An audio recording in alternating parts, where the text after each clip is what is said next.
আসলে অনুমতি ছাড়াই ঢুকে পড়ছি। এই যে এই আনারস দেখেন আপনারা। তুমি তো বলছো তুমি আমার নিয়ে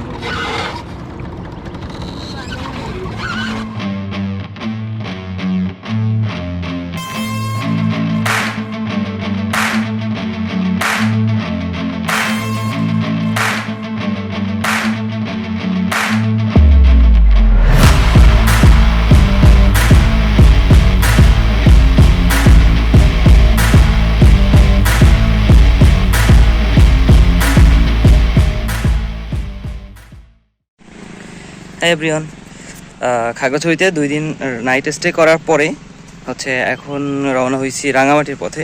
তো এই মুহূর্তে আমি আছি মহালছড়িতে। মহালছড়ির থেকেই ভিডিওটা স্টার্ট করার একটা কারণ আছে। কারণটা খুব চমৎকার একটা কারণ। আপনারা আমার পেছনে তো পাহাড় দেখছেন। আমি একটু নেমে আপনাদেরকে বলছি। এই যে এই দিকটা পুরোপুরি সম্পূর্ণ আম বাগান। এরপরে ওই সাইডটাতে একটু যখন এগোবো বা পিছনে রেখে আসছি আমি, এটাতে ছিল লেচু বাগান। আর বেসিক্যালি আমি মাঝখান থেকে ভিডিওটা স্টার্ট করার কারণ রাস্তার সৌন্দর্যটা যখন স্টার্ট হবে তখনই আমি আমার ভিডিও শুরু করব। তো এই অবস্থা। আমরা কিছুক্ষণের মধ্যেই রওনা হব। আমি আসছি এই রাস্তা থেকে, আর এখন আমরা যাচ্ছি এই দিকটাতে। একদম চমৎকার রাস্তার কথা বলার কিছু নাই। অনেকেই হয়তো রাঙামাটি খাগড়াছড়ি ট্যুর ব্লগগুলো দেখেছেন। এই ব্লগগুলোতে রাস্তা খুব বেশি একটা দেখায়। তো আমি এই কারণে ভাবছি যে আমি রাস্তা দেখাবো না, আমি দেখাবো ডিফারেন্ট জিনিসগুলো। যেমন এই বাগানগুলো দেখাচ্ছি, কিছুক্ষণ পরে হয়তো আপনাদেরকে আনারস বাগান দেখাবো। যদিও আমি আসার সময় 5টা আনারস ব্যাগে নিয়ে আসছি, আর এই গত 2 দিনে বেশ অনেকগুলো আনারস আমি খাইছি। তো ওইখানে আনারস আবার খুব কম খরচে পাওয়া যায়। ধরেন 10 টাকা, 20 টাকা, 25 টাকা, 15 টাকা এই দামে আপনি আনারস পাবেন, এবং কেটে সুন্দর করে লবণ মরিচ দিয়ে তারপরে আপনাদেরকে দিবে। আপনারা শুধু ওই যে চুলের মুটকি আছে না, ওইটা ধরে আর কি খাবেন। বিষয়টা এরকম। তো আমিও একটা সাথে করে নিয়ে আসছিলাম। ওইটা আমার ওয়াইফ খাচ্ছে। আর এখানে লেবু বাগানও আছে। আচ্ছা, আম বাগান লেচু বাগান দুইটা একসাথে আছে এখানে। তো যাই হোক, পরবর্তীতে যখন আমরা অন্য কোথাও দাঁড়াবো তখন আবার দেখা হবে। আমাকে দাও দেখি। ওয়াও, এটা লাগাই দেই। এটা লাগানো ছাড়া কখনোই বাইকে চড়া যাবে না। দাঁড়াও। কেন? ওকে, এটা সেফটি। আচ্ছা, আমরা এখন আবারও রাইড শুরু করব রাঙামাটির উদ্দেশ্যে। রাস্তাটার কিছুটা ভিউ আপনাদেরকে দেখাবো, খুব বেশি একটা দেখাবো না, কারণ রাস্তা দেখানো আর বোরিং করা অনেকটা একই। আসো, উঠো।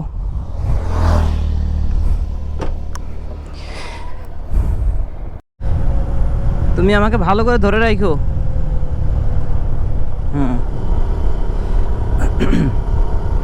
এখন আবার উপরে উঠতে হবে। আচ্ছা, মহালছড়ি জোন সদর। আচ্ছা, এই যে ডান পাশে দেখছেন পাহাড়টা, এটা সম্পূর্ণ আনারস বাগান। এই আনারসগুলোই একটু আগে খাইছিলাম।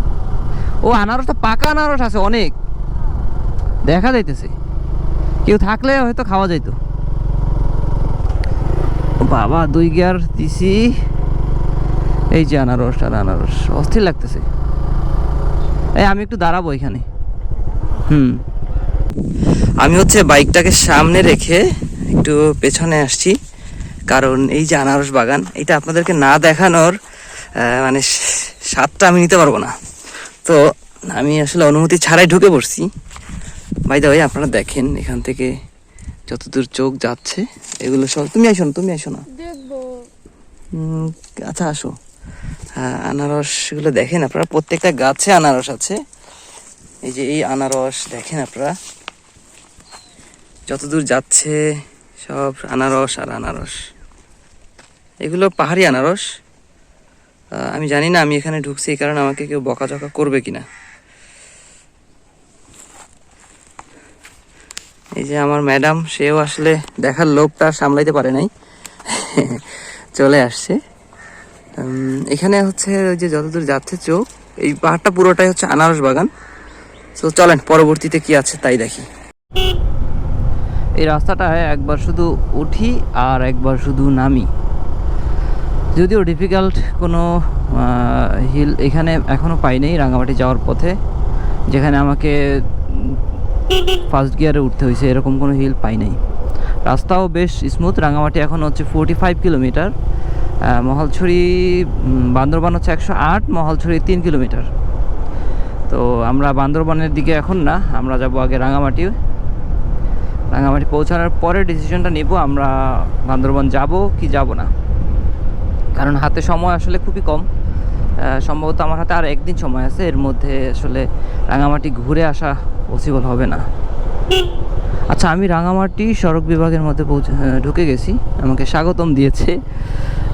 চলেন সামনের দিকে এগোতে থাকি, দেখি আর আসলে কতটা পথ আছে। এই মুহূর্তে শুধু পাহাড়ের উপর দিকেই উঠতেছি, জানি না এরপরে ঢাল কতখানি হবে। আর দূরে যতটুকু দেখা,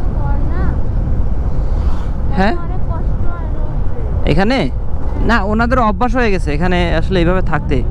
এই যে এই পাশে বন হচ্ছে পুরাই দিছে, যে পাতা হয়েছিল জমা সারা বছরের সেইগুলো। আর এখান থেকে ডান পাশে হলে পেঁয়াজ চাষ হয়েছে। এই যে এবার ঢাল শুরু হয়েছে নামার জন্য, অসুবিধা নেই, আমি 4টা গিয়ারে ফেলে ইঞ্জিন ব্রেকে নামবো। এইদিকে এগুলো সবই হচ্ছে পেঁয়াজ বাগান। আচ্ছা, পেঁয়াজ চাষ করা হয়েছে, এটা বাগান বলা মনে হয় যায় না। অনেকেই বলে হচ্ছে ইঞ্জিন ব্রেকে নামলে নাকি গাড়ির ক্ষতি হয়, আমি জানি না, এটা আমি একমত হতে পারলাম না। গাড়ি যদি সামনে টেনে নিয়ে যেতে পারে ইঞ্জিন, পিছনেও টেনে ধরতে পারবে, ওটাতে কোনো সমস্যা নাই। যে ডান পাশে যেটা দেখা যাচ্ছে, ক্যামেরায় আসলে খুব বেশি একটা দেখা যাচ্ছে না, গাড়ি চালানো অবস্থায় আসলে রেকর্ড করতেছি তো ভিডিওটা। এগুলো হচ্ছে সব বড়ই বাগান। আর এই পাশে আনারসের জন্য রেডি করছে মাত্র।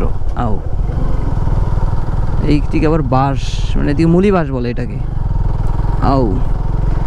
যাক, পাহাড়টা বেশ খাড়া আছে, 2 গিয়ারে উঠতে হচ্ছে।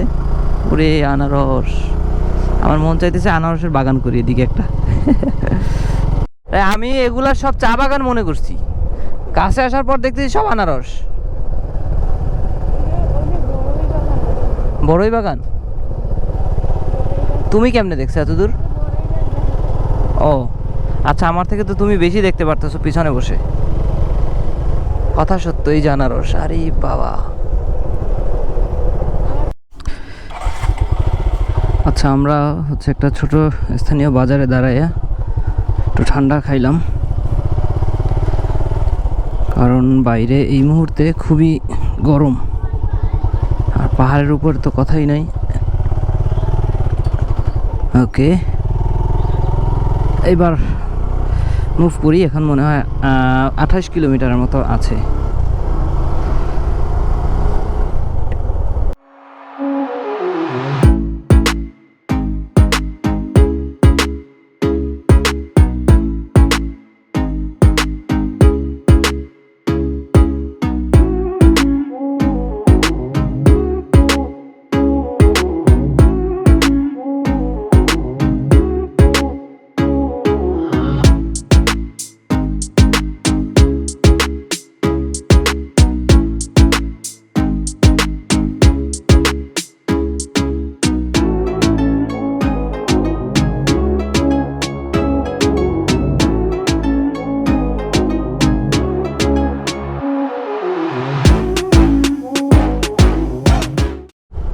আমি হচ্ছে রাঙামাটি পৌঁছে গেছি প্রায়, এখান থেকে আর মাত্র 4-5 কিলোমিটার দূর। বাট এত খাড়া রাস্তা এখানে আমি বুঝতে পারি নাই। আমি ভাবছি রাঙামাটি হয়তো, রাঙামাটি 10 কিলোমিটার, কিন্তু আমি বুঝতে পারি নাই রাঙামাটিতে ঢুকতে হলে এতখানি উঁচু একটা রাস্তা আমাকে পাড়ি দিতে হবে।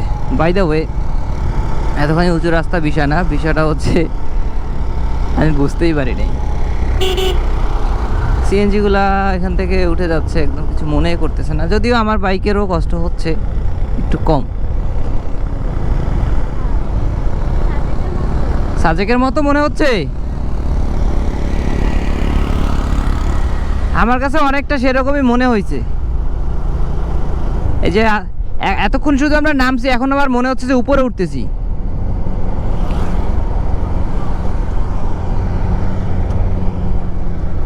আচ্ছা, দেখি কতখানি উঠতে হয়।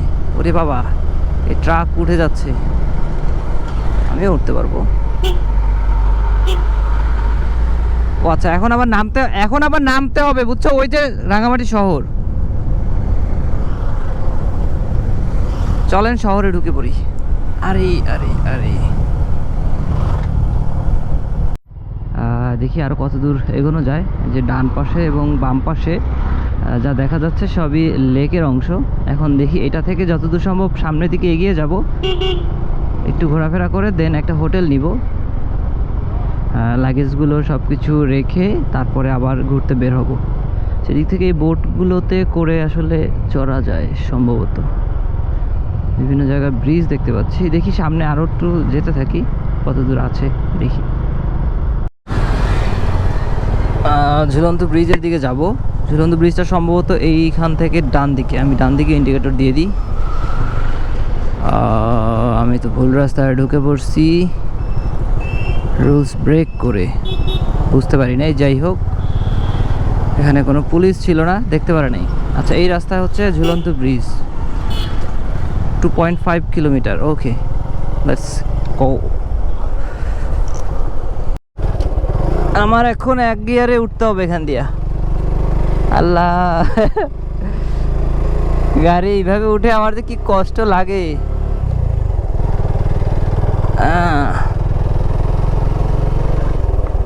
আবার এক গিয়ার, উঠ উঠ উঠ বাবা উঠ।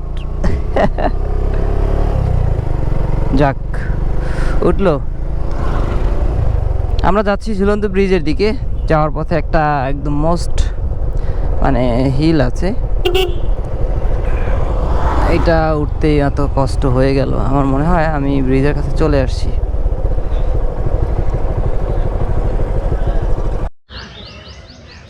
হ্যাঁ এভরিওয়ান, খাগড়াছড়ি থেকে আমরা রাঙামাটিতে পৌঁছে গেছি। পৌঁছে সবার ফার্স্টে আমরা হোটেল রুম নিয়ে নিয়েছি।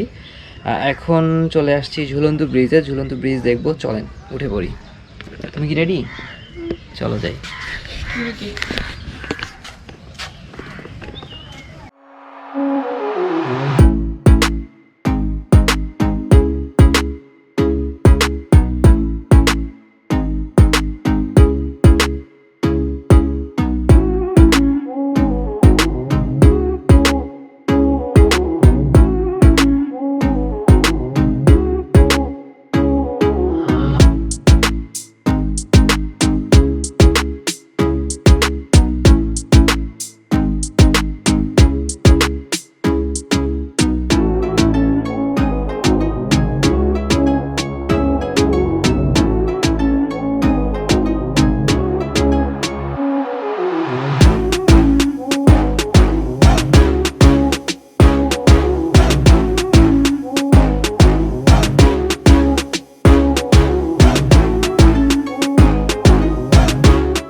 কি মনে হয় কোথায় যাচ্ছি? বলতেছি, যাচ্ছি এই লেকে একটু ঘুরে বেড়ানোর জন্য। এই যে দেখেন লেকটা, এই লেকে ঘুরে বেড়ানোর জন্য আসলে নৌকা ভাড়া করছি। এই যে সাম্পান নৌকা, যে আঙ্কেল চালাচ্ছে। আঙ্কেল, আপনার নাম কি? হ্যাঁ, কালো মিয়া। আপনার রং কালো বলে কালো মিয়া, না এমনিতে আসলে কালো মিয়া? ছোট হ্যাঁ হ্যাঁ, আচ্ছা আচ্ছা। না, আমার বাড়িতে একটা দাদু ছিল, ওনার নাম ছিল লাল মিয়া, বাট উনিও দেখতে আপনার মতো কালো ছিল। তো যাই হোক, গায়ের রং কোনো ব্যাপার না। আচ্ছা, এইখানে ছোট ছোট স্পিডবোট চলে, দেখা যাচ্ছে।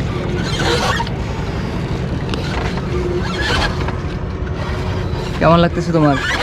আমার অনেক ভালো লাগতেছে। আচ্ছা, আমারও অনেক ভালো লাগতেছে। এই লেকটার নাম কি? কাপ্তাই লেক, এইটুকুই। আচ্ছা আচ্ছা,